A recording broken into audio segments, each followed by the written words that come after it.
Assalamualaikum warahmatullahi wabarakatuh. Pada pertemuan ke-7 kali ini, kita akan membahas tentang struktur kondisi dan perulangan pada Visual Basic. Struktur kondisi di sini bisa disebut juga percabangan. Kita udah pernah belajar percabangan di Pascal. Hampir sama sih kalau di Pascal sama di VB. Pertama ada contohnya di sini ada if then, terus ada if then else, ada juga select case. Percabangan kan gunanya buat menyeleksi tindakan yang akan dilakukan oleh program. Kita masuk ke jenis percabangan pada VB yang pertama. Kayak di Pascal sih, ada if then.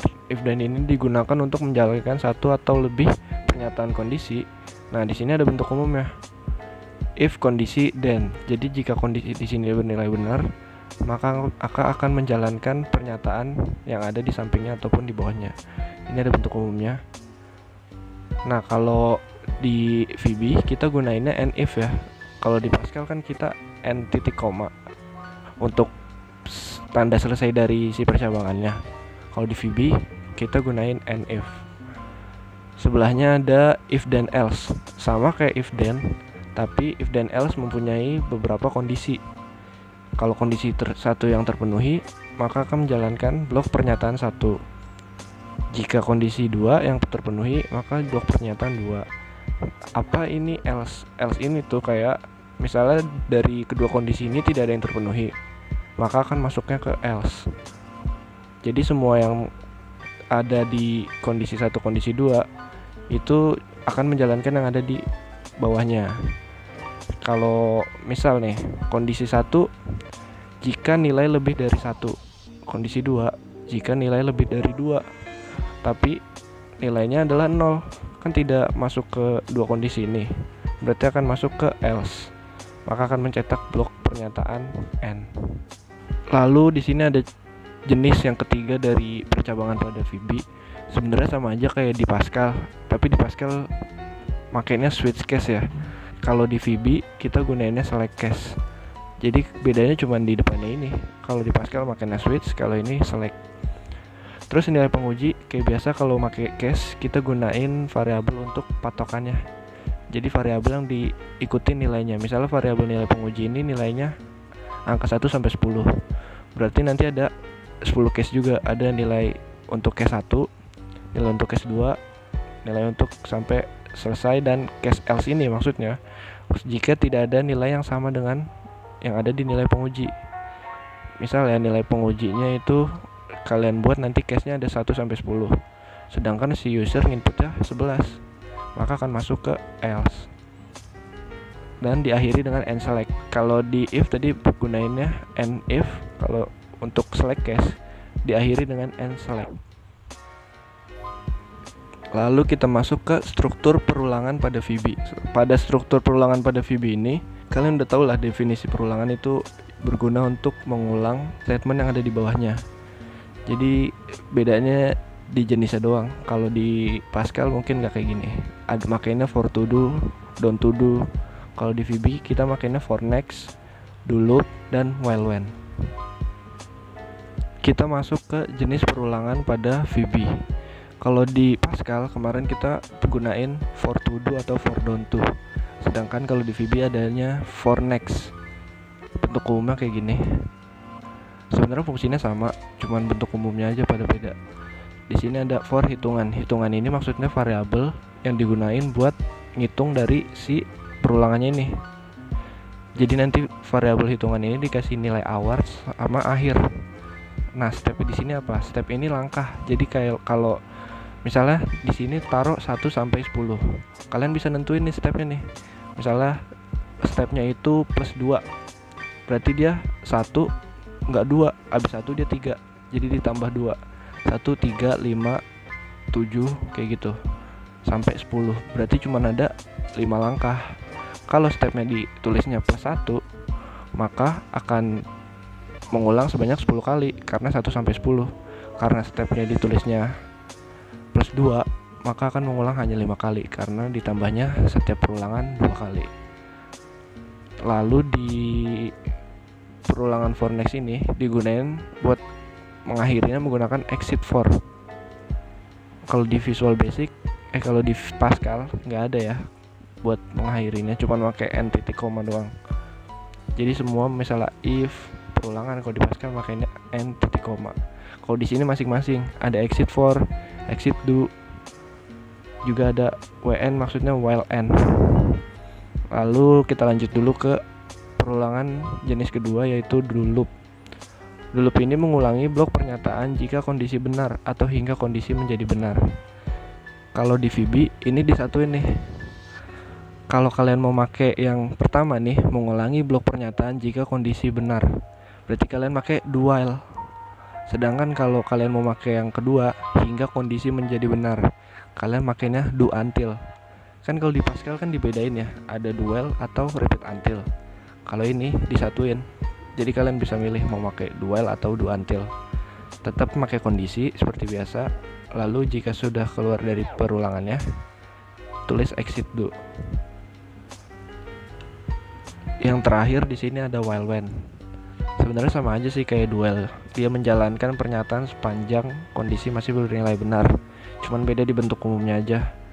Terus juga dia kalau nggak pakai step, dia tetap berjalan. Step itu kan yang tadi langkahnya mau plus 1, plus 2 atau berapapun. Jadi kayak gitu sih. Untuk materi pertemuan 7 sampai di sini. Jadi kalau di VB emang materinya itu sedikit. Sedangkan kalau yang kemarin kan banyak tuh materinya. Kalau ini lebih diutamain ke yang praktek di VB-nya langsung. Kita langsung masuk ke pembuatan K+. Selanjutnya kita masuk ke pembuatan K+. Untuk latihan, pilih standar X. Lalu kita pertama di K+ kita akan membuat program perulangan. Kita kasih nama aja ya biar enak.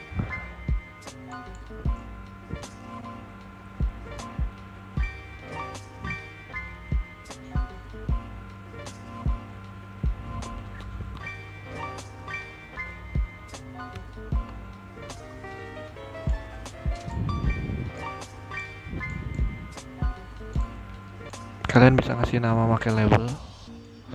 Ini cuman kayak bentuk kayak judul gitu doang sih. Lalu kita masukin buat inputan angka. Bisa buat inputan apa aja, tapi kita di sini gunain buat angka. Lalu buttonnya. Lalu untuk perulangan kita gunain outputnya pakai listbox. Kenapa listbox? Biar rapi aja, soalnya kalau pakai yang biasa dia nggak ada buat scroll barnya. Kalau ini ada buat scroll bar ya. Oke, biasa kita coding dulu, diklik 2 kali di buttonnya. Nah, kita coding di sini. Kita gunain perulangan for.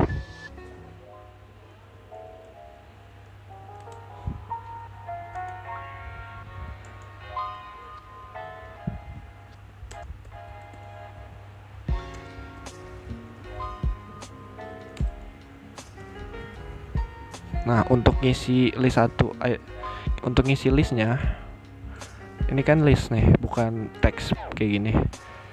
Kita bisa pakai add item, list 1 add item. Nah, kita mau ngisi apa di sini di list 1-nya? Kita isi teks 1 ya. Jadi kita bakal ngulang apa yang ada di teks 1.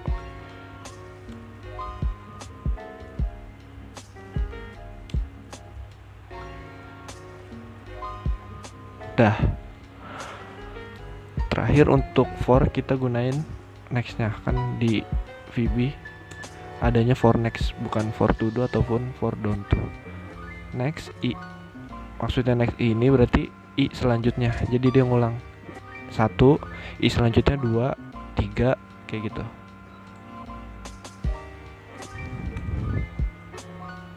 Dah. Kenapa kita nggak pakai exit for?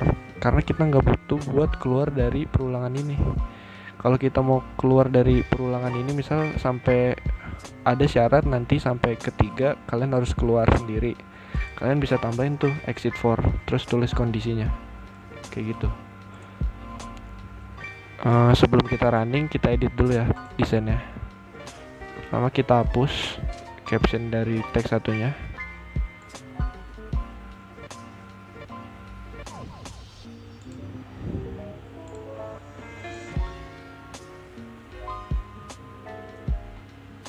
Di teksnya kita hapus. Lalu buttonnya kita ganti namanya jadi proses. Dah, kalau list kalian nggak bisa diapa-apain, tapi list pada saat di running dia nggak muncul tulisan list satunya. Udah kayak gini kalian bisa running. Dah, misal kalian tulis nama kalian ya, nah akan tercetak sebanyak 5 kali.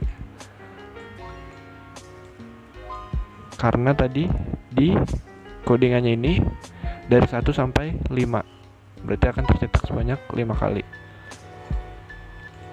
Misal nih kita tulis pertama Herdi. Nah kita tetap bisa lanjut nih Budi ya. Nah dia akan lanjut ke bawah karena dia ada scroll barnya di sini. Kalau kita pakai teks yang biasa yang kayak gini, dia nggak ada scroll bar kayak gini. Mau lanjut lagi juga bisa, Adi. Nah, jadi ini fungsi perulangan. Dia ngulangin yang ada di dalam. Di sini dimintanya teks 1 kan, yang dia ada di dalam teks 1 diulang sebanyak tergantung dari ininya. Tadi kan step 1 itu buat menjumlah sebanyak satu angka kan, berarti 1 ditambah 1 next ditambah 1 lagi ditambah 1 lagi kayak gitu, ngulang terus sampai angka dari si i nya ini jadi 5. Untuk K+ cukup ini aja, kalian upload desainnya ini dan codingannya sama outputnya juga. Di outputnya kalian tulis nama kalian aja kayak gini.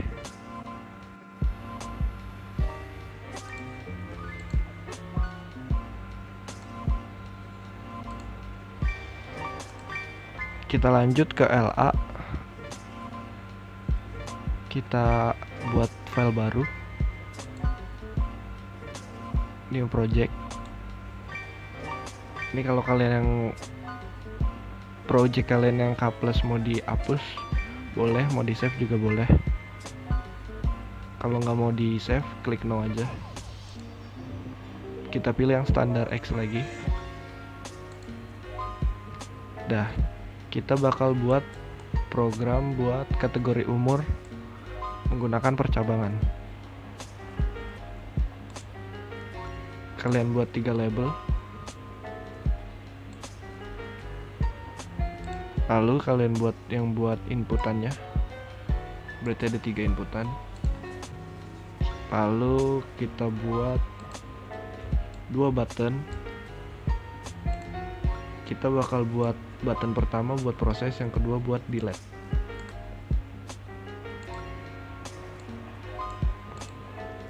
Nah, kalau udah, kita buat yang buat outputnya, buat naruh outputnya. Kita bakal make 2 label buat naruh outputnya.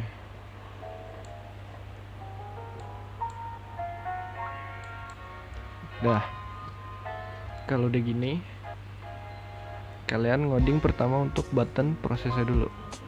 Tapi sebelum itu biar rapi, kita ganti dulu ya nama-namanya. Untuk label 1, captionnya kita ganti nama, karena nanti di teks satunya kita buat input nama. Terus label 2 kita ganti jenis kelamin. Label 3 kita ganti umur. Dah. Lalu ini teks 1, teks 2, teks 3 biarin dulu aja buat nanti. Kalau ini kita buat rapihin dulu aja yang nama, jenis kelamin, sama umur. Lalu kita coding di command 1 sebagai button proses kita. Pertama, deklarasiin dulu variabelnya. Kita bakal gunain variabel nama umur, sama jenis kelamin.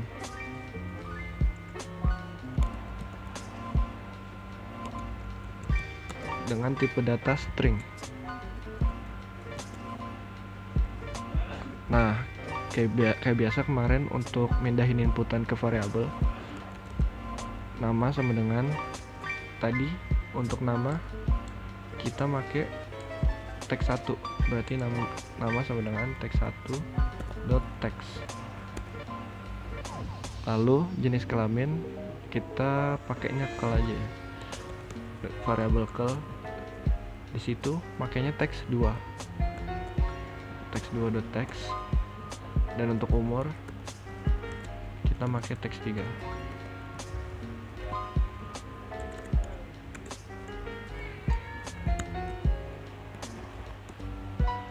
Nah, kalau udah kayak gini, kita bisa tulis outputnya nih.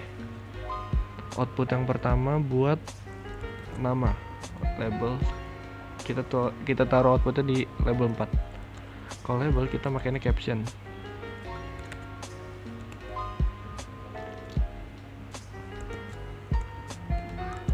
Nama Anda.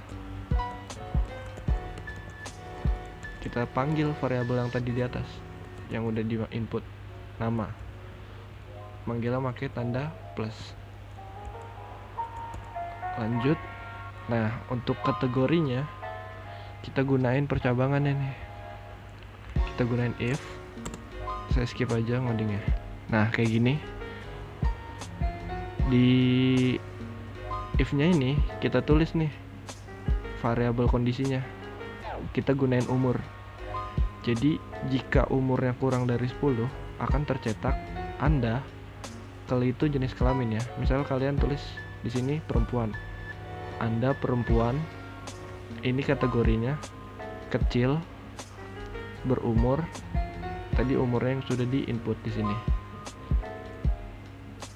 Lalu jika di bawah 19 tahun, Anda misalnya perempuan, remaja, berumur 18 misalnya. Lanjut, Anda misalnya di bawah 50 tahun. Misalnya kan kalian tulis di sini 34. Kan masuknya ke sini ya, di bawah 50 tahun ya. Maka akan tercetak yang ini. Nah, kalau nggak ada di kategori ini, dari 3 kategori ini, kondisi ini, maka akan masuk ke else. Di else ini, jika nih misal ya, yang di input umurnya adalah 80, berarti kan nggak masuk dari kondisi ini ya. 80 nggak kurang dari 10, 80 nggak kurang dari 19. Nah, maka akan tercetak Anda perempuan, lansia, berumur 80, kayak gitu. Nah, kenapa sih misal kalian nginput 4 tapi yang keluar yang kecil? Karena kalau di if else ini pengeksekusinya urutan dari atas dulu dibacanya. Misal kalian tulis umur kalian 4 tahun. 4 tahun kan di bawah 19, 4 tahun juga di bawah 50. Kenapa masuk ke yang paling atas? Karena dia ngurut. Dia ngecek dulu nih dari yang paling atas. 4 lebih kecil nggak dari 10. Misalnya sudah tercek benar, maka langsung mencetak yang ini. Nggak lagi dia tuh buat ngecek di bawahnya. Jadi gitu. Kenapa kalau kita nginput 4, 5 sampai 9 masuknya ke sini? Karena program ini jalaninnya urutan. Dia ngecek dari atas, misalnya udah bener langsung, misalnya masih salah dia ngecek yang ini, masih salah dia ngecek yang ini. Jika masih salah juga dia bakal masuk langsung ke yang else. Kayak gitu. Jadi gitu kok logika dari programnya buat mengkategorikan umurnya. Lanjut di button kedua, kita klik 2 kali di button kedua. Nah, di button kedua kita bakal buat tombol reset atau tombol clear. Caranya gimana sih? Di sini ada berapa inputan? 3 dan 2 output. Kita akan hapus inputannya dari teks 1 dulu. Kita kasih aja nih spasi doang isinya. Jadi kan kayak kosong gitu kan. tinggal kita copy, kita ganti teks 2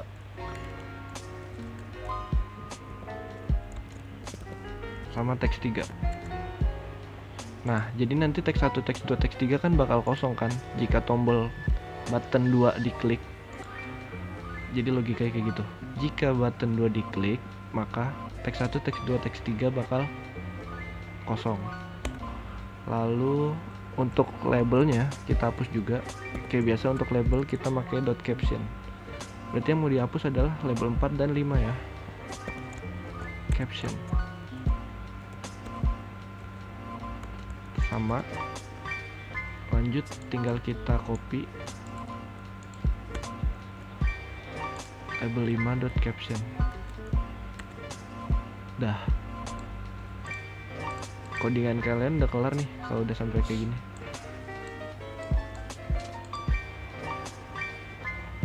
Kalau udah kayak gini codingan kalian udah selesai, tinggal kalian ngedit lagi desainnya biar lebih jelas.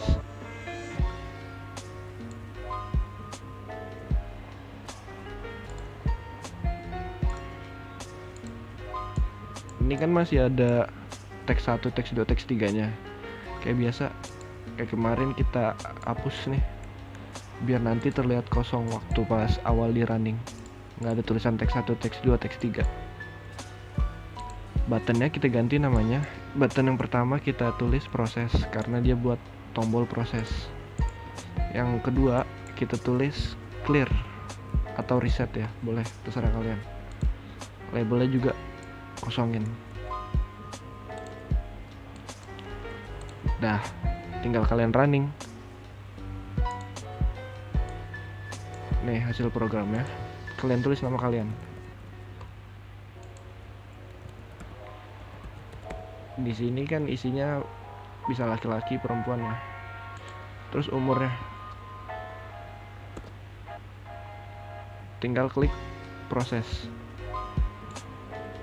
Nah, namanya Anda Herdi, Anda laki-laki dewasa berumur 19 tahun. Misalnya kalian mau itu ulang, mau masukin data baru, tinggal pencet clear, akan terhapus. Tulis lagi misalnya Budi.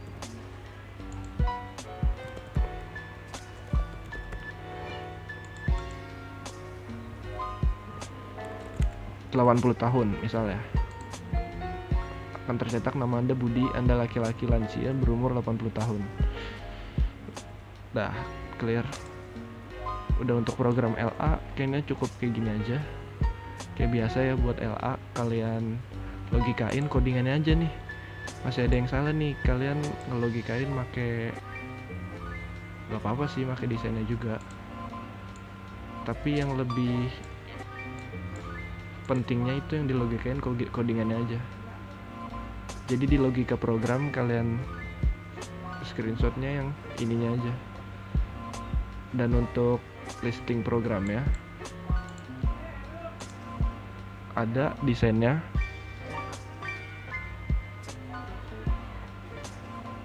sama codingannya. Jadi di listing desain sama codingannya, di logika program penjelasan sama SS-an dari penjelasan ininya, di output program hasil dari si program ini. Untuk penjelasan LA-nya saya rasa cukup sampai di sini. Kurang lebihnya mohon maaf. Wassalamualaikum warahmatullahi wabarakatuh.